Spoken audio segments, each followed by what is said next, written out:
My name is Kiama Mugambi. I'm an associate researcher with the Center for World Christianity at Africa International University. And I want to talk about a resource that has recently become available to the center and to the community at AIU.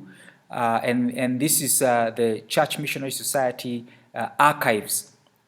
For the world. It is a fantastic resource that I first got to know about in during a short postdoctoral research time in Oxford, and a few years ago, and I learned that the team there, led by Dr. Colin Smith, and assisted by others on the team, including Dr. Angus Crichton, who introduced me to the resource itself, have been working hard to make sure that these archives are now available on the continent for the people who would like to research. And I want to say a special thank you for the introduction by Dr. Angus Crichton and Dr. Colin Smith, and the library team there, and then all the people at Adam Matthews, which is the organization that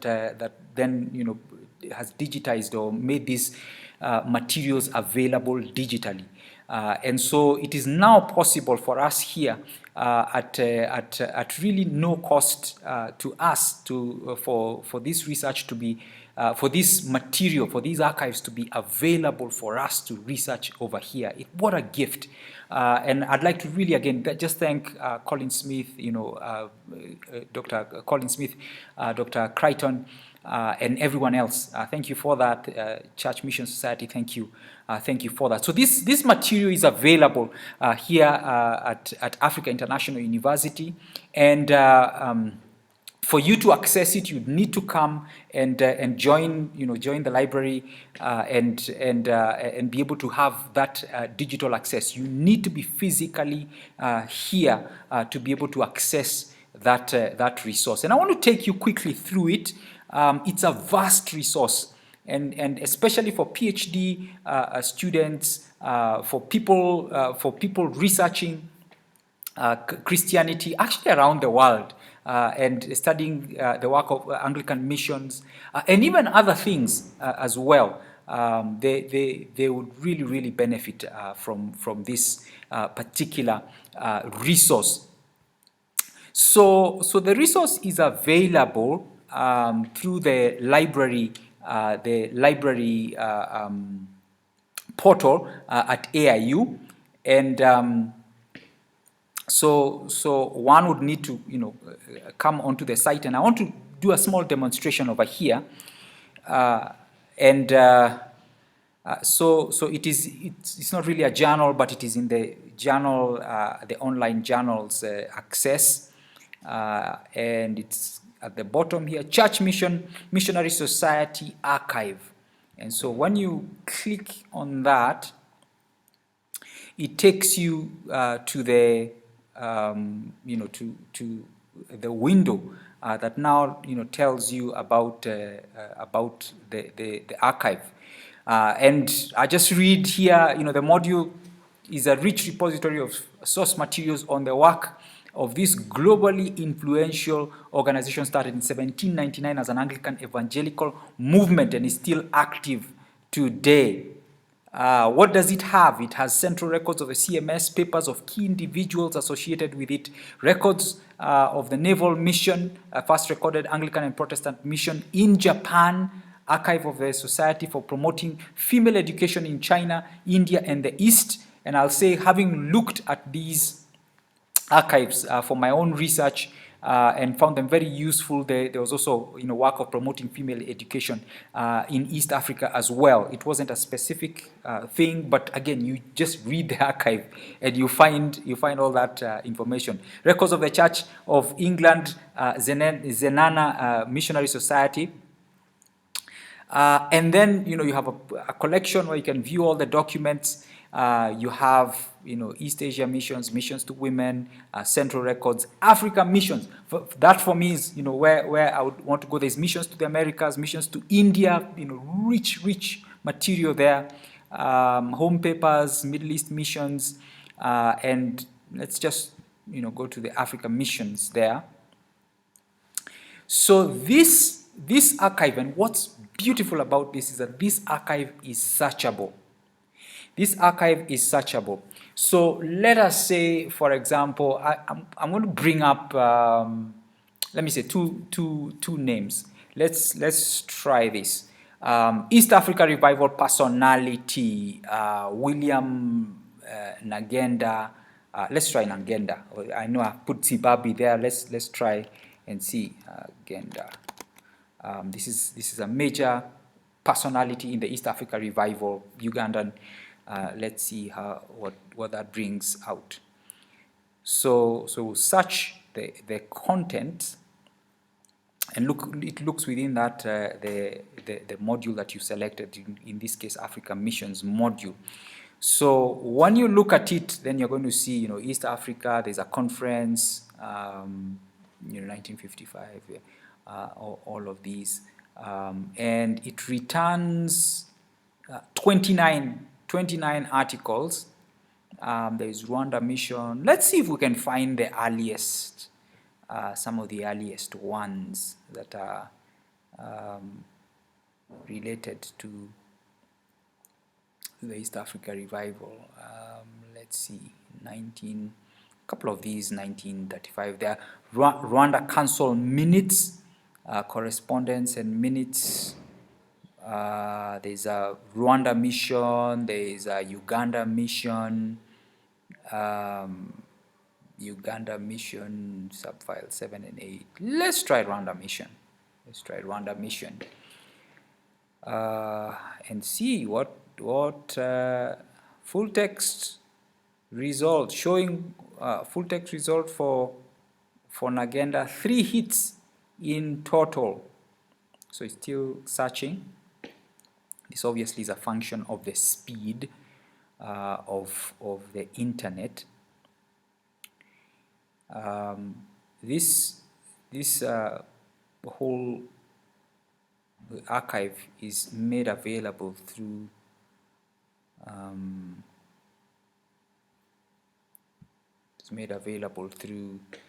Adam Matthew. So when I click on the hits, then it shows me, and you can actually see right there, revival difficulties, a copy of the letter from McDeacon, written from Burundi, which was called Urundi then. It talks about basically this is some conversation that's going on about conversations with William Nagenda, and this is told from the perspective of the missionary, and that's the thing that as a historian or as a researcher you want to look at this and understand. This was written, a lot of these documents, especially in Africa, were written by the missionaries. Sometimes you find a letter or two or something in the archive that was written by an African, and then they respond to that, and you can be able to read that with that lens as you look. But this document, if I go back, Rwanda General Medical Mission. So this document is downloadable. The entire document. I can actually download the entire document, and it's a 40 megabyte document that is searchable. So once you have the PDF, it's in PDF format. Once you have the PDF, the same way I've searched over here, you can search on your PDF viewer, so that you can be able then now to just to research. And you want to read through what has been written. You want to read what different people have said at different times. If there are letters, you can have a look at the letters. If sometimes these searchable documents will then lead you to handwritten letters, which are obviously not searchable, But then, you have the time frames, you have the names of the people, and you can go to the scanned copies of the written letters and then read those. And this is a fantastic resource. Let's try a different name. Let's try Bishop Festo Olang. He was the first Archbishop of the Anglican Church in Kenya, which at the time was called CPK, Church of the Province of Kenya. So, the name Olang appears in several names. There's East Africa Papers, Kenya Mission, Diocese of Mombasa, which was the first diocese. We have Diocese of Mombasa. Let's see what happens. If we look at curious. Let's see, Africa General potential candidates. Let's see what that says. So it's got one hit. Let's see whether this is Festo Olang.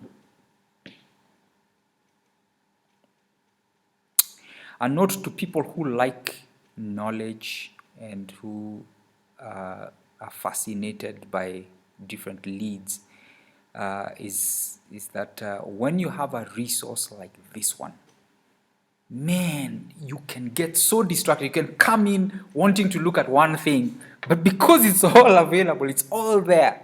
Yeah. Okay, so anyway, let's see.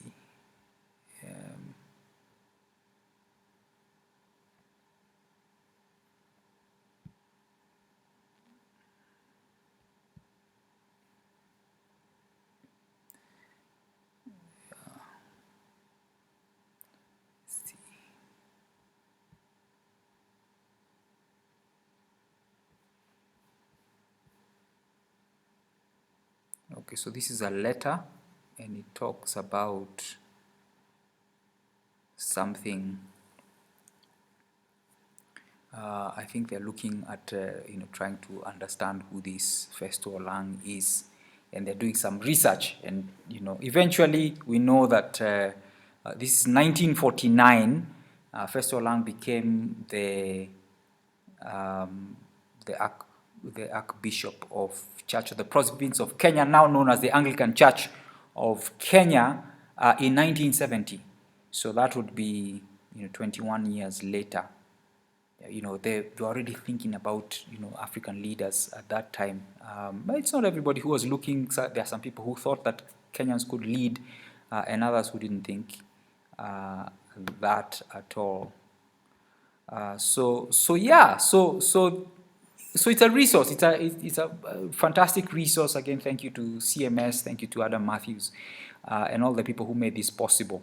But what I'd like to say is this resource will only be as useful as we make it, and it's up to us now. I didn't know of this before. When I found it, I used it extensively for my work that should be coming out soon, and I was using it for research in terms of trying to find out about the context of the church in Africa and in Kenya specifically, and trying to find out about the movements that had gone on before and the interaction between the Anglican Church and the African initiatives in Christianity, early African initiatives in Christianity, the Corino, the some of the other groupings, Johera Church, and so on, and also trying to find out what were the linkages with student movements and so on, and the missionaries kept meticulous records to for our benefit,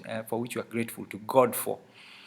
So this resource is available to you. You need to come physically, register with the library, register as a researcher, and be known and be given access. so that you can then be able to research, and the Center for World Christianity will be happy to for people to enter into research and get to use this fantastic resource.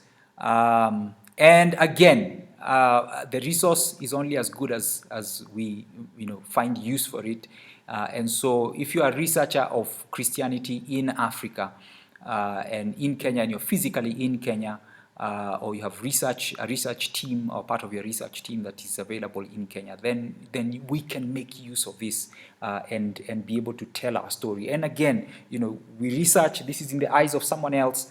We need to read it with that understanding, and then also combine that with our own emic, our own knowledge of the context, our own research in the field when we go to talk to some of the people who are there then, and the stories that have been handed down and what people wrote then, because we also wrote as Africans, quite a lot, and then to be able to piece together the story of what we're trying to write. So come, make good use of this material, and by the grace of God, we can improve our scholarship and tell stories that haven't been told before.